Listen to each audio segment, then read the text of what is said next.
नमस्कार मित्रांनो, तुमचं माझ्या कुकिंग डायरीज विथ राहुल या चॅनलमध्ये सहर्ष स्वागत.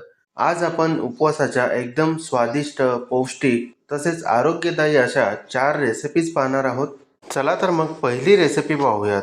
आज आपण उपवासामध्ये जो वरईचा भात खाल्ला जातो तो बनवणार आहोत. खूप सिंपल रेसिपी आहे. ही रेसिपी तुम्ही इतर वेळी नाश्त्यासाठी सुद्धा करू शकता. जर तुम्हाला भरपेट नाश्ता करायचा असेल तर हा खूप चांगला ऑप्शन आहे. चला तर मग वेळ न घालवता रेसिपीला सुरुवात करूया. मित्रांनो, या रेसिपीसाठी मी इथे पाऊण वाटी वरईचे तांदूळ घेतलेले आहेत. तर सर्वात आधी आपण हे तांदूळ पाण्यामध्ये धुवून घेऊयात. हे तांदूळ आपण 1 ते 2 वेळा पाण्यामध्ये धुवून घेणार आहोत. पाण्यामध्ये धुतल्याने यातलं काही डस्ट वगैरे असेल तर ते निघून जाईल. तुम्ही इथे पाहू शकता आता तांदूळ धुवून झालेले आहेत. आपण इतर तयारी आता करूयात. आता इथे मी 5 ते 6 हिरव्या मिरच्या घेतलेल्या आहेत. आता मिक्सरच्या छोट्या भांड्यामध्ये घालूयात आणि याची बारीक पेस्ट बनवून घेऊयात. तुम्ही इथे पाहू शकता आपली हिरव्या मिरचीची पेस्ट आता तयार आहे. आता इथे मी छोट्या आकाराचा एक बटाटा घेतलेला आहे. आता याची आपण साल काढून घेऊया. इथे मी स्टीलच्या एका भांड्यामध्ये थोडंसं पाणी घेतलेलं आहे आणि हा जो बटाटा आहे तो साल काढून घेतलेला आहे. आता या पाण्यामध्ये आपण हा जो बटाटा आहे तो खिसून घेऊयात. आता पाण्यामध्ये का घालत आहे? कारण हा बटाटा लवकर काळा पडतो, त्यामुळे खिसून डायरेक्ट पाण्यामध्ये पडेल आणि काळा पडणार नाही. हे पहा, अशा प्रकारे मी हा बटाटा पूर्णपणे खिसून घेतो. तुम्ही इथे पाहू शकता बटाटा पूर्णपणे खिसून झालेला आहे. आता आपण या पाण्यामध्ये थोडासा धुवून घेऊयात, म्हणजे यातला जो स्टार्च आहे तो कमी होईल. आता धुवून झाल्यानंतर यातलं पाणी आपण वेगळं करूयात. इथे तुम्ही पाहू शकता आता बटाट्याचा किस धुवून झालेला आहे आणि चांगल्या पाण्यामध्ये मी बुडवून ठेवलेला आहे. वडेचा भात करण्यासाठी मी इथे गॅसवरती ॲल्युमिनियमचं पातेलं ठेवलेलं आहे. आता यामध्ये आपण थोडंसं तेल घेऊयात. आता तेल चांगलं गरम झालेलं आहे. यामध्ये आपण जी हिरवी मिरची वाटून ठेवली होती ती घालूयात. या हिरवी मिरचीमध्ये सोबतच आपण चवीनुसार मीठ घालूयात आणि मिक्स करून घेऊयात.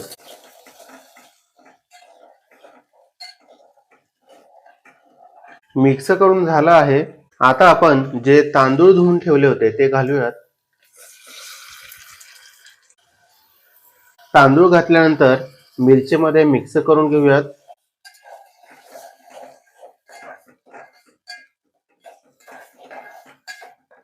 आता तांदूळ मिक्स करून झालेला आहे.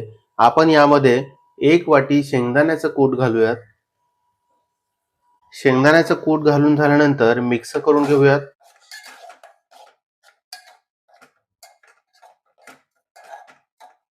आता शेंगदाण्याचं कूट मिक्स करून झालेलं आहे. आता आपण यामध्ये 2 वाटी पाणी घालूयात.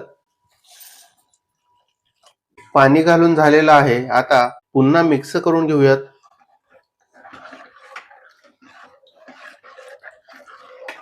पाणी घातल्यानंतर चांगलं मिक्स करायचं आहे. जर शेंगदाण्याच्या कुटाच्या गाठी बनल्या असतील तर त्या निघून जातील. आता आपण जो बटाटा खिसून ठेवला होता त्यातलं पाणी मी वेगळं केलेलं आहे आणि आता हा बटाटा सुद्धा आपण या पाण्यामध्ये घालूयात आणि आता मिक्स करून घेऊयात. मिक्स करून झालेलं आहे. आता आपण झाकण लावूयात आणि 10 मिनिटे हा वरईचा तांदूळ शिजवून घेऊयात. आता 10 मिनिट झालेले आहेत. आपण भात चेक करूयात. तुम्ही इथे पाहू शकता वरईचा भात बऱ्यापैकी आता शिजत आलेला आहे. थोडंसं पाणी उरलेलं आहे. आपण मिक्स करून घेऊयात. आता आपण किंचित पाणी घालूयात आणि मिक्स करून घेऊयात. मिक्स करून झालेलं आहे. आता आपण पुन्हा झाकण ठेवूयात आणि 5 मिनिटानंतर गॅस बंद करू. आता 5 मिनिट झालेले आहेत. आता आपण गॅस बंद करूयात. तुम्ही इथे पाहू शकता आपला वरईचा भात तयार आहे. खूप चांगला शिजलेला आहे. हा वरईचा भात तुम्ही नाश्त्याला किंवा तुमच्या उपवासाला खाऊ शकता. तर ही रेसिपी तुम्हाला कशी वाटली कमेंट करून सांगा. आता आपण उपवासाची दुसरी रेसिपी म्हणजेच एकदम स्वादिष्ट अशी साबुदाण्याची खीर करूयात. ही एकदम पौष्टिक असते, तसेच ही खीर खाल्ल्याने लवकर भूकही लागत नाही. त्यामुळेच एकदम चविष्ट अशी ही साबुदाण्याची खीर उपवासामध्ये एकदा तरी करून खाल्ली पाहिजे. तसेच आरोग्यवर्धक आणि पौष्टिक म्हणून सुद्धा आपण ही खीर इतर वेळी सुद्धा खाऊ शकतो. चला तर मग वेळ न घालवता या रेसिपीला सुरुवात करूयात. सर्वात आधी एक छोटी वाटी मी साबुदाणे घेतलेले आहेत. हे साबुदाणे आपण तव्यावरती घालायचे आहेत आणि हाय फ्लेम वरती 3 ते 4 मिनिट हे साबुदाणे चांगले फुलून येईपर्यंत परतून घ्यायचे आहेत. तुम्ही इथे पाहू शकता 3 ते 4 मिनिटांमध्येच हे साबुदाणे चांगले फुलून आलेले आहेत. आता आपण हे साबुदाणे एका ताटामध्ये काढून घेऊयात. त्यानंतर आपण हे साबुदाणे थोडे थंड झाल्यानंतर एका पातेल्यामध्ये घालूयात. आता हे साबुदाणे बुडतील इतकंच पाणी घालून आपण 3 ते 4 तास हे साबुदाणे आपण भिजत ठेवणार आहोत. तुम्ही जर रात्रभर भिजवले तरी काही हरकत नाही. आता 4 तासांनंतर इथे मी गॅसवरती कढई ठेवलेली आहे. त्यामध्ये आपण 1 चमचा तूप घेऊयात. तूप वितळल्यानंतर इथे मी थोडे काजू आणि बदाम बारीक चिरून घेतलेले आहेत. ते आता तुपामध्ये घालूयात आणि 2-3 मिनिट फ्राय करून घेऊयात. इथे तुम्ही तुमच्या आवडीचे कोणतेही ड्रायफ्रुट्स घालू शकता. 2 ते 3 मिनिटांनंतर आता हे काजू आणि बदाम एका वाटीमध्ये आपण काढून घेऊयात आणि आता कढईमध्ये उरलेल्या तुपामध्येच आपण जे भिजवून घेतलेले साबुदाणे होते ते घालायचे आहेत आणि 3 ते 4 मिनिट चांगले परतून घ्यायचे आहेत. 3 ते 4 मिनिटांनंतर तुम्ही इथे पाहू शकता साबुदाणे आता व्यवस्थित परतून झालेले आहेत. आता यामध्ये मी अर्धा लिटर गरम केलेलं दूध घालत आहे. इथे तुम्ही तुमच्या गरजेनुसार दूध कमी जास्त करू शकता. दूध घालून झाल्यानंतर आता हे साबुदाणे आणि दूध व्यवस्थित मिक्स करायचे आहेत. 1 ते 2 मिनिट सतत हलवत राहून हे साबुदाणे आणि दूध एकजीव करायचे आहेत. थोड्या वेळानंतर इथे मी थोडंसं केसर घालत आहे. आता हे केसर दुधामध्ये व्यवस्थित मिक्स करून घेऊयात. आता केसर घालून 3 ते 4 मिनिट झालेले आहेत आणि आता इथे खीर आता चांगली उकळायला लागलेली आहे. तुम्ही इथे पाहू शकता ही खीर थोडीशी घट्ट सुद्धा झालेली आहे. आता आपण यामध्ये अर्धी वाटी साखर घालूयात. तुमच्या आवडीनुसार तुम्ही ही साखर कमी जास्त करू शकता. आता साखर घातल्यानंतर चांगली मिक्स करून घेऊयात. 1 ते 2 मिनिट ही साखर चांगली विरघळवून घेऊयात. साखर विरघळल्यानंतर इथे मी थोडीशी वेलची पूड घालत आहे. तसेच आणखीन चव वाढवण्यासाठी थोडीशी जायफळ पावडर सुद्धा घालत आहे. आता ही वेलची पावडर आणि जायफळची पावडर व्यवस्थित खीरमध्ये मिक्स करून घेऊयात. मिक्स केल्यानंतर जे ड्रायफ्रुट्स आपण फ्राय करून ठेवले होते ते घालायचे आहेत आणि ते सुद्धा मिक्स करायचे आहेत. आता ड्रायफ्रुट्स घातल्यानंतर 1 ते 2 मिनिट ही खीर शिजवून घ्यायची आहे आणि इथे 1 ते 2 मिनिटानंतर आपली साबुदाण्याची एकदम पौष्टिक आणि चवदार खीर तयार आहे. आता ही खीर आपण गरमागरम खायला घेऊयात. ही खीर माझी तर खूपच फेवरेट आहे. तुम्ही ही रेसिपी नक्की ट्राय करा. उपवासच काय, तुम्ही इतर वेळी सुद्धा ही खीर खाऊ शकता. तर ही रेसिपी तुम्हाला कशी वाटली ते कमेंट करून सांगा. आता आपण उपवासाची तिसरी रेसिपी म्हणजेच उपवासाचा लाडू बनवूयात. त्याआधी चॅनलला सबस्क्राईब केलेलं नसेल तर नक्की करा. मित्रांनो, हा लाडू एकदम झटपट बनणारा तसेच एकदम पौष्टिक आणि पचायलाही हलका असा हा लाडू तुम्ही उपवासाला हमखास खाऊ शकता. फक्त 5 मिनिटांमध्ये हा लाडू आपण बनवून तयार करू शकतो. चला तर मग वेळ न घालवता रेसिपीला सुरुवात करूयात. मित्रांनो, हे लाडू बनवण्यासाठी मी इथे थोडेसे शेंगदाणे तव्यावरती चांगले खरपूस भाजून घेतलेले आहेत. अशा प्रकारे चांगल्या रीतीने एकदम ब्राऊन होईपर्यंत हे शेंगदाणे आपण तव्यावरती भाजून घ्यायचे आहेत. आता त्यानंतर अशा प्रकारे मी या शेंगदाण्यांचे सर्व टरफले काढून घेणार आहे. तुम्ही इथे पाहू शकता शेंगदाण्यांचे टरफले आता काढून झालेले आहेत. आता आपण हे शेंगदाणे थोडे थोडे मिक्सरच्या मोठ्या भांड्यामध्ये घालून घेऊयात आणि मिक्सर पल्स मोडमध्ये चालवून या शेंगदाण्यांचं कूट बनवून घेऊयात.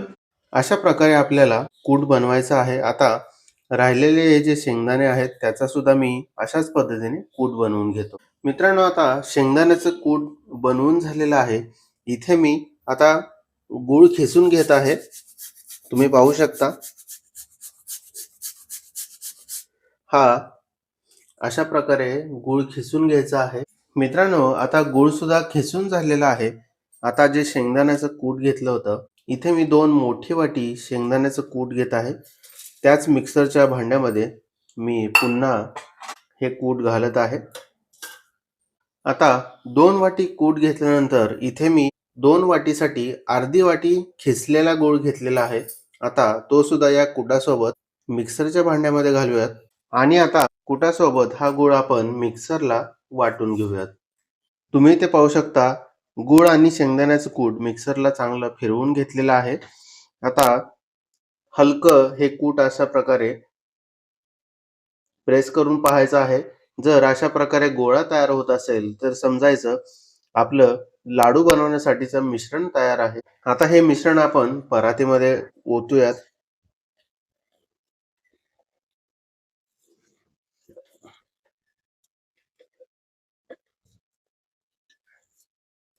परातीमध्ये काढून घेतल्यानंतर पुन्हा एकदा अशा प्रकारे हाताने व्यवस्थित मिक्स करायचं आहे.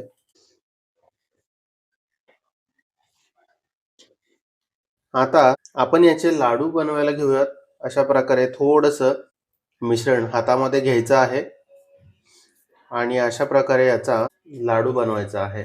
जसं तुम्ही लाडू वळाल, हे जे शेंगदाण्याचं तेल आहे ते सुद्धा यामधनं रिलीज व्हायला लागेल आणि तेच या लाडूसाठी बाइंडिंगचं सुद्धा काम करणार आहे. फक्त आपण शेंगदाण्याचं कूट आणि गूळ हे 2च पदार्थ वापरून हा लाडू बनवत आहोत. खूप सोप्पा आहे. मला तर वाटतं याच्यापेक्षा सोप्पा लाडू बनवायला कोणताच नसेल. तुम्ही इथे पाहू शकता आपला पहिला लाडू बनवून तयार आहे. अशाच पद्धतीने आपण या राहिलेल्या मिश्रणाचे आपण लाडू तयार करून घेऊया. तुम्ही इथे पाहू शकता लाडू आता बनवून तयार आहेत. तर ही लाडूची रेसिपी तुम्हाला कशी वाटली ते कमेंट करून सांगा. आता आपण उपवासाची चौथी रेसिपी करूयात. मित्रांनो, आज आपण एकदम स्वादिष्ट असा खरवस बनवणार आहोत. त्यासाठी मी इथे 1 लिटर म्हशीचं दूध घेतलेलं आहे. शक्यतो म्हशीचंच दूध घ्यावं कारण हे घट्ट असतं आणि यापासून खरवस खूप छान बनतो. तर इथे मी सर्वात आधी हे जे 1 लिटर दूध आहे ते काढून घेतो एका पातेल्यामध्ये. आता एकदा दूध घेतल्यानंतर इथे माझ्याजवळ खरवसाचं दूध आहे किंवा चीक म्हणू शकता. हे जे माझ्याजवळ खरवसाचं दूध आहे ते खूप घट्ट नाही आहे. त्यामुळे 1 लिटर दुधासाठी इथे मला थोडं जास्त खरवसाचं दूध वापरायला लागणार आहे. म्हणून मी इथे 1 लिटर दुधासाठी 2.5 कप चीक वापरणार आहे किंवा खरवसाचं दूध वापरणार आहे. तर सर्वात आधी आपण हे 2.5 कप दुधामध्ये घालूयात. आता इथे मी मिक्सरचं मोठं भांडं घेतलेलं आहे. त्यामध्ये 1 वाटी साखर घालूयात आणि या साखरेची मिक्सरला वाटून पिठी साखर बनवून घेऊयात. आता 1 लिटरसाठी मी इथे 1 वाटी साखर घेतलेली आहे. तुम्हाला जर कमी साखर घालायची असेल तर तुम्ही घालू शकता. तर अशा प्रकारे इथे आपली पिठी साखर बनवून तयार आहे. आता आपण खरवसाचा चीक मिक्स केलेलं दूध घेऊयात आणि यामध्ये सर्व पेटी साखर घालूयात. पेटी साखर घालून झाल्यानंतर कमीत कमी 3 ते 4 मिनिट एका चमचाने ही पिठी साखर दुधामध्ये व्यवस्थित मिक्स करून घ्यायची आहे.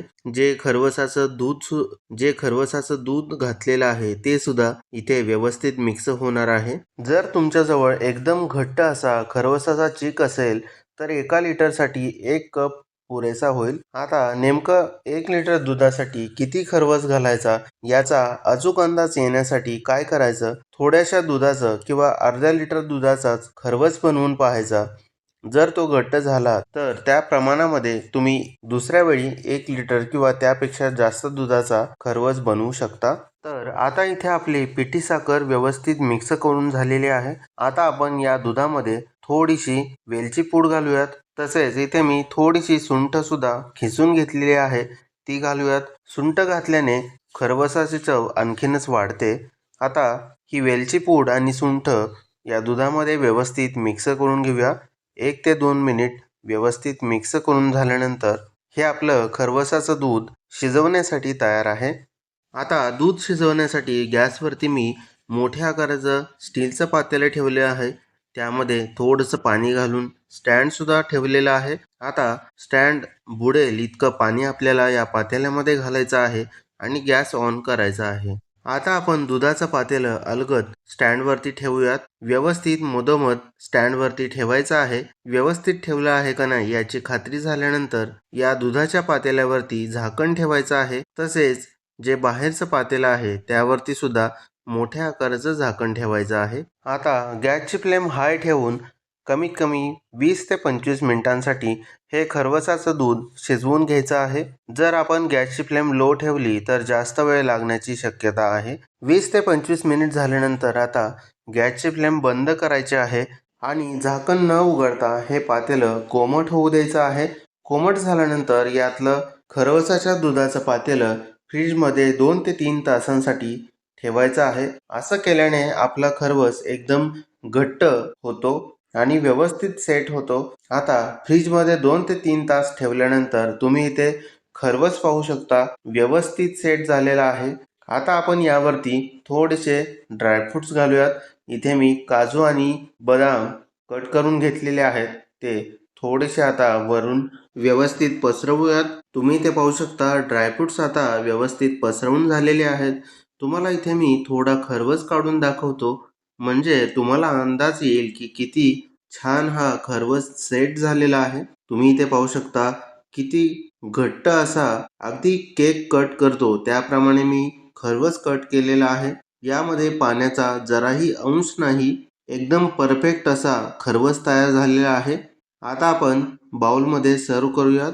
तुम्ही खरवसाचं पातेलं सुद्धा चेक करू शकता. अगदी बुडापर्यंत कुठेही पाण्याचा अंश दिसत नाही. तर असा हा परफेक्ट खरवस तुम्ही सुद्धा नक्की ट्राय करा. ही रेसिपी तुम्हाला आवडली असेल तर चॅनलला सबस्क्राईब करा.